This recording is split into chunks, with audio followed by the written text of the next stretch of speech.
O Vasco, gente, o Vasco que mantém a fé na classificação neste momento que parece bem distante, mas o cenário pode mudar com uma vitória hoje, se vencer o temido Cruzeiro. O João Ventura explica melhor pra gente a situação do Vasco. Véspera de jogo decisivo vale de tudo. Se o treino foi fechado à imprensa, foi aberto à torcida. É importante a gente ter a nossa privacidade, mas é importante sentir o carinho da torcida também, né? Então pelo que eu soube, tinha muita gente de fora do Rio de Janeiro que aproveitou o feriado para conhecer o clube, ver os seus ídolos, seus jogadores. Como o Joaquim, por exemplo, 6 anos e uma paixão enorme pelo Vasco. Vamos todos cantar de coração, eu cruzei mal até o meu. Joaquim veio acompanhar o treino, porque o jogo mesmo ele vai ver de casa. Porque eu vou viajar para São Paulo. Aí, em dia assim, vale ir até a galera bater aquela selfie, retribuir o carinho, para chegar no jogo voando. Muda às vésperas de um jogo tão importante como esse ter um treino aberto para a torcida? É importante, né, para nos motivar mais. A gente sabe que a motivação tem que vir de nós jogadores, né, mas essa motivação extra com certeza pode fazer diferença no jogo de amanhã. Contra o Cruzeiro, o Vasco precisa fazer o que não fez até agora na fase de grupos: vencer, só assim para seguir vivo na Libertadores. Por isso, o técnico Zé Ricardo definiu bem o peso que tem essa partida. É um jogo difícil, um jogo importantíssimo, talvez um jogo mais importante para a gente até agora na temporada. O Vasco chega com uma grande vantagem: o descanso. Como o jogo contra o Santos no último fim de semana pelo Brasileirão foi adiado, Zé teve a semana inteira para trabalhar e descansar a equipe. Ajustes no time, só mesmo o necessário. Bruno Silva, no lugar de Sábato, que cumpre suspensão. A nossa forma de jogar não muda. Pelo menos para o jogo de agora não vai mudar. O que a gente tem é realmente uma adaptaçãozinha ali pela característica do Leandro e a característica do Bruno, que é uma característica de maior construção, né? A gente trabalhou a semana com esses jogadores ali e fatalmente não vai ter talvez a mesma dinâmica que tem o Leandro, mas a gente espera ganhar em outros aspectos também. Ganhar em aspectos, mas ganhar principalmente o jogo. E o Cruzeiro é embalado na Libertadores depois da goleada de 7-0 sobre a Universidade de Chile. Tem um desfalque importante para esse jogo. Caroline Patati vai trazer as informações. A casa do Fluminense, nas Laranjeiras, teve as portas abertas para o Cruzeiro, mas a imprensa só pôde entrar no fim da atividade. O treino tático já tinha acabado e foi possível registrar apenas o recreativo entre os jogadores, o famoso rachão. Em campo, Thiago Neves, recuperado de dores na coxa direita. Jaidilson foi mais cedo para o vestiário e segue como dúvida devido a um problema no tornozelo esquerdo. Mas uma coisa é certa: tendo uma mínima condição de jogo, o lateral deve ir a campo. Todo esforço é válido na tentativa de vencer o Vasco. Afinal, o Cruzeiro está só 3 pontos atrás do líder Racing, adversário da última rodada. Agora, se uma vitória sobre o time carioca coloca a equipe mineira muito próxima da liderança, ou pode até colocar como primeira do grupo, por outro lado, uma derrota pode fazer a situação se complicar, já que o Universidade de Chile também tem 5 pontos. A equipe de Mano Menezes vem motivada pelo 7-0 para cima dos chilenos na última rodada.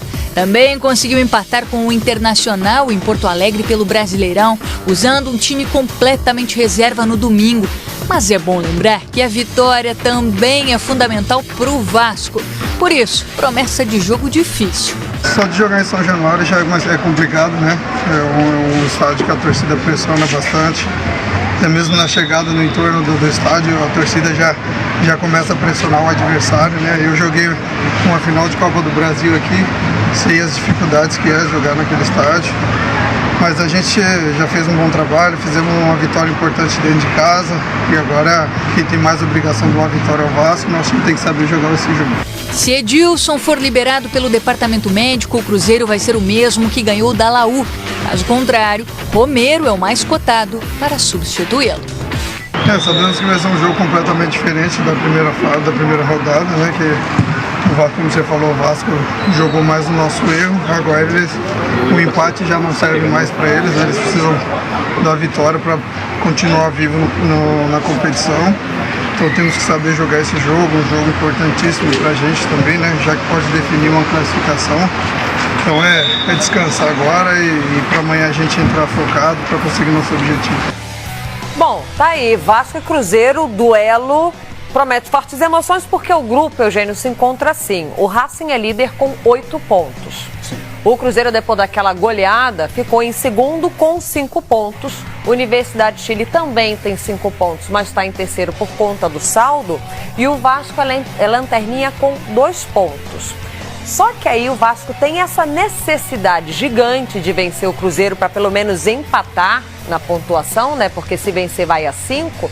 Só que a gente lembra que o Vasco chega agora na 5ª rodada da Libertadores fazendo apenas 1 gol nessa fase de grupos. Sim, foi o gol do empate. Semana passada, o gol do Wagner. Empate com o Racing. O Vasco precisa desesperadamente vencer essa partida. Se não acontecer isso, esquece classificação, poderá, no máximo, sonhar com o tal do terceiro lugar. Né? Porque iria torcendo, porque vale uma vaga sul-americana, segue em competição internacional. Contando que o Racing vença a Universidade de Chile, Laú permaneceria com 5 pontos, o Vasco empatando vai a 3. Na última rodada, confronto direto, poderia passar Laú. O Cruzeiro vem embalado, né? Fez os 7-0 semana passada, ele chega com muita confiança, mas é claro que é um jogo completamente diferente, um jogo em São Januário, difícil para o Cruzeiro, mas difícil também para o Vasco. Projeto nesse grupo, o Racing se classificando, ganhando da Universidade de Chile em casa, como goleou o Vasco, e Cruzeiro deve ganhar com certa tranquilidade, vai a 11 pontos, se classifica. E aí uma definição muito importante nesse jogo Vasco e Cruzeiro. Um empate deixa o Cruzeiro muito perto da classificação. O Cruzeiro vai a 6 pontos, segura o Vasco lá atrás. E o Cruzeiro na última rodada enfrentaria o Racing classificado. Já classificado. E aí ele poderia fazer os pontos necessários, enquanto o Vasco terá que ganhar fora de casa e tirar um saldo enorme de gols que o Cruzeiro tem a seu favor. Então o empate hoje deixa o Cruzeiro muito bem. Ao Vasco só interessa a vitória. E o Vasco tem que torcer muito nesse jogo aí que você falou do Racing.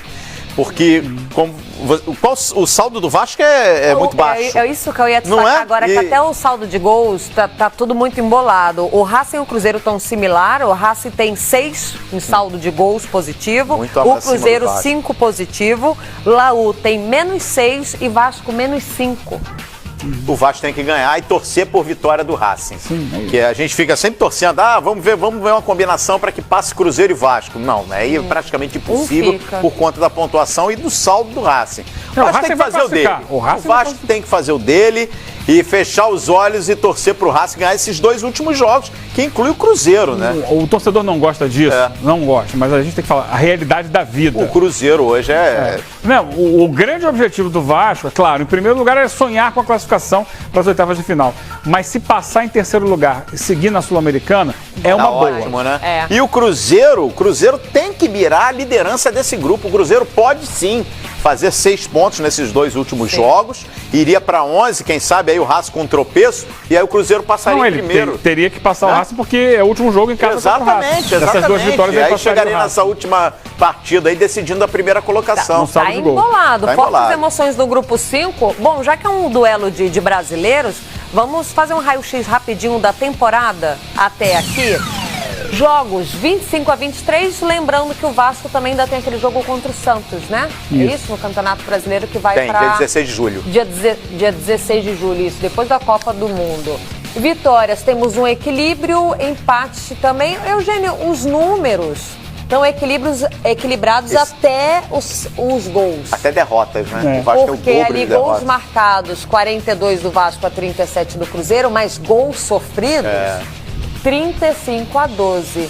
E aí você vê na Libertadores, na fase de grupos, pelo menos, Eugênio, desses 42, só 1.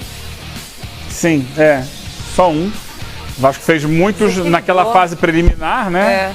E depois caiu muito de produção, porque o nível da competição subiu e aí ele não conseguiu igualar, né, a campanha inicial. Mas a campanha do Cruzeiro reflete o maior investimento que o Cruzeiro tem, um time que já veio do ano passado campeão da Copa do Brasil e fez grandes contratações para essa temporada e por isso tem números superiores ao do Vasco. A gente vê ali o número de vitórias é parecido, lembrando que o Vasco tem 2 jogos a mais, mas é o dobro do número de derrotas, as do Vasco em cima, comparando com as do Cruzeiro. E o número de gols sofridos é a grande questão. A defesa do Vasco está uma peneira. Esse é o problema, né? E a gente não consegue trocar personagens ao ponto de equilibrar, né? O Wagner é uma questão aí, né? Tá se recuperando de uma gripe, mas deve ir pro jogo. Thiago Galhardo mantido no meio-campo. Paulão vencendo. Paulão com Erlen, mais uma vez, né? Criticado, bem falhando. E o Bruno Silva, o substituto do Desábato, que vai cumprir suspensão. O time do Cruzeiro, realmente ali tem muito mais opções, né? É um time com elenco bem mais forte. O torcedor do Vasco, né? Aquele um pouco... Não precisa ser tão mais antigo, não. Um pouquinho mais saudosista, ele vai olhar o Cruzeiro entrar em campo do outro lado, Dedé. Aí ele olha assim... Saudade, hein? Dedé e Paulão. Dedé e Paulão. Deixa isso pra lá, Paulão e Dedé. O melhor a gente falar do Palmeiras.